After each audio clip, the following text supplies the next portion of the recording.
যেখানেই মন ও বুদ্ধি সেখানেই ব্যক্তি।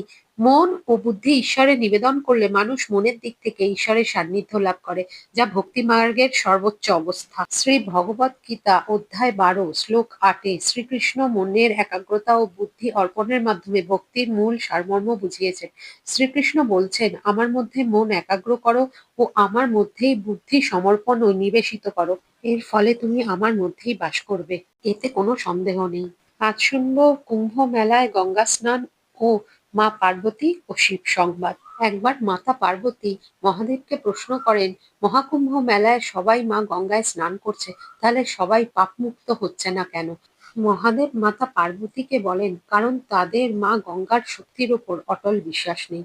চলো তোমাকে আমি প্রমাণ করে দেখিয়ে দিচ্ছি। তিনি মাতা পার্বতীর সঙ্গে গঙ্গার তীরে উপস্থিত হন এবং মহাদেব যোগমায়া শক্তির দ্বারা একটা নোংরা কাদামাটি যুক্ত জলে ভরা বিশাল গর্ত প্রকট করেন। মহাদেব রূপ বদল করে এক বৃদ্ধ ব্যক্তি হয়ে যান এবং মা পার্বতী তার বৃদ্ধ স্ত্রী রূপে প্রকট হন।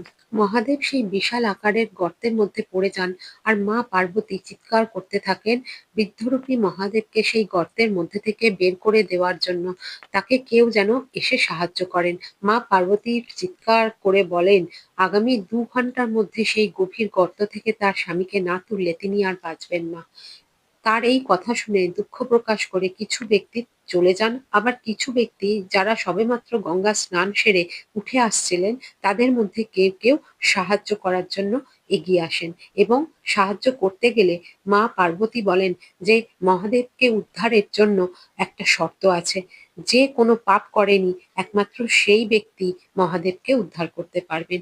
এই কথা আর এই শর্ত শুনে প্রত্যেক ব্যক্তি বলে, না না, আমি পাপী, আমি নির্মল নই, এই বলে সবাই একে একে চলে যায়।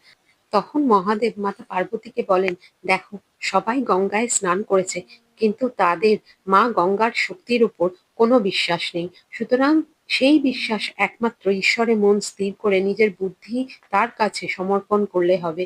মনের কাজ হলো ইচ্ছা, আকর্ষণ ও বিতৃষ্ণা তৈরি করা, আর বুদ্ধির কাজ হলো চিন্তা করা, বিশ্লেষণ করা ও পার্থক্য করা।